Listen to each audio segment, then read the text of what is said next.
پیارے بچوں، آج جو کہانی میں آپ کو سناؤں گی، اس کہانی کا عنوان ہے بھائی جان کے جوتے۔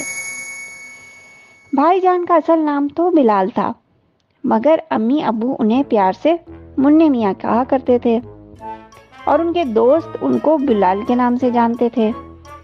بھائی جان 7ویں کلاس میں پڑھتے تھے، اس لیے ان سے ایسی حرکت کی امید بالکل نہیں تھی جیسی حرکت وہ 3 مہینے سے کر رہے تھے۔ بھائی جان مسلسل ہر مہینے اپنے جوتے گم کر کے آ رہے تھے۔ تیسری بار جب جوتوں کے بغیر اسکول سے گھر آئے تو امی بے حد پریشان ہو گئیں اور انہوں نے بھائی جان سے پوچھا تو انہوں نے ایک ایسی وجہ بتائی جو امی کو بالکل جھوٹ لگی اور امی نے ابو سے شکایت کر دی۔ رات کو سب ابو کے سامنے موجود تھے۔ ابو نے پوچھا، بتاؤ منّے میاں، آج جوتے کہاں گئے؟ اس پر بھائی جان نے رونی صورت بنا کے ان کو کہا کہ ابو، میں نے امی کو بتا تو دیا۔ اس پر ابو بولے، لیکن جو بات تم بتا رہے ہو اس پر اعتبار کرنا بہت مشکل ہے۔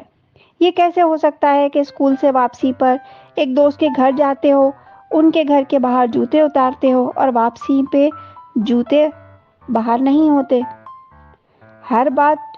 ہر بار جوتوں کے گم ہونے کی تم یہی وجہ بتاتے ہو۔ منّے میاں، اصل بات بتاؤ۔ ہر بار ایک ہی بہانہ نہیں چلے گا۔ ابو نے اس کے بعد کچھ نہ کہا اور پھر ہم سب اپنے اپنے کمروں میں چلے گئے۔ دوسرے دن صبح ابو بھائی جان کے اسکول گئے اور پرنسپل صاحب سے مل کر انہیں ساری صورتحال بتا دی۔ پرنسپل صاحب نے کلاس ٹیچر سلطان صاحب کو بھی اپنے کمرے میں بلا لیا اور انہیں بھی تمام صورتحال سے آگاہ کر دیا۔ سلطان صاحب نے اس بارے میں اپنے مکمل تعاون کا یقین بھی دلا دیا۔ ابو مطمئن ہو کر وہاں سے گھر چلے گئے۔ سلطان صاحب دوبارہ اپنی کلاس میں گئے تو انہوں نے خود بھائی جان کو اپنے پاس بلا کر بڑی آہستہ سے جوتے گم ہونے کے بارے میں پوچھا، مگر بھائی جان یہاں بھی بات گول کر گئے۔ دوسرے دن سلطان صاحب نے کسی خیال کے تحت ان تینوں بچوں کو اپنے پاس بلایا جنہیں کئی دنوں سے نئے جوتے پہن کر نہ آنے پر انہیں سزا دی جا رہی تھی۔ ان تینوں کی مالی حالت ٹھیک نہیں تھی، اس لیے وہ نئے جوتے نہیں خرید سکتے تھے۔ یہ بات سلطان صاحب کو بھی معلوم تھی، مگر ان کو اسکول کا نظم و ضبط برقرار رکھنے کے لیے ان کو نئے جوتے خریدنے کو کہہ رہے تھے۔ انہوں نے ان تینوں بچوں کو پرنسپل صاحب کے کمرے میں بلا لیا اور نئے جوتوں کے بارے میں پوچھا تو ان سب نے سب کچھ صاف صاف بتا دیا۔ کچھ دیر بعد سلطان صاحب نے ابو کو فون کیا اور ساری اصل حقیقت ان کو بھی بتا دی۔ ابو یہ سن کر بہت خوش ہوئے۔ رات کو کھانے پہ ابو نے کمرے میں بھائی جان کی حاضری لگائی۔ وہ کمرے میں سلام کر کے داخل ہو گئے۔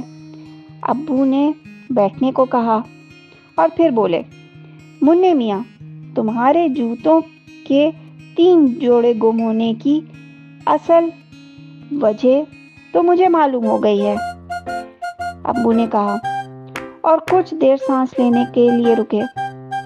جی وہ ابو، بھائی جان کچھ کہنا چاہتے تھے لیکن ابو نے ان کو خاموش رہنے کا اشارہ کر دیا اور کہا، مجھے خوشی ہے کہ تم نے اپنی کلاس کے جو تمہارے ساتھی ہیں ان کی مدد کی، یہ بہت ہی اچھی بات ہے، مگر اس میں ایک بات غلط کی ہے تم نے۔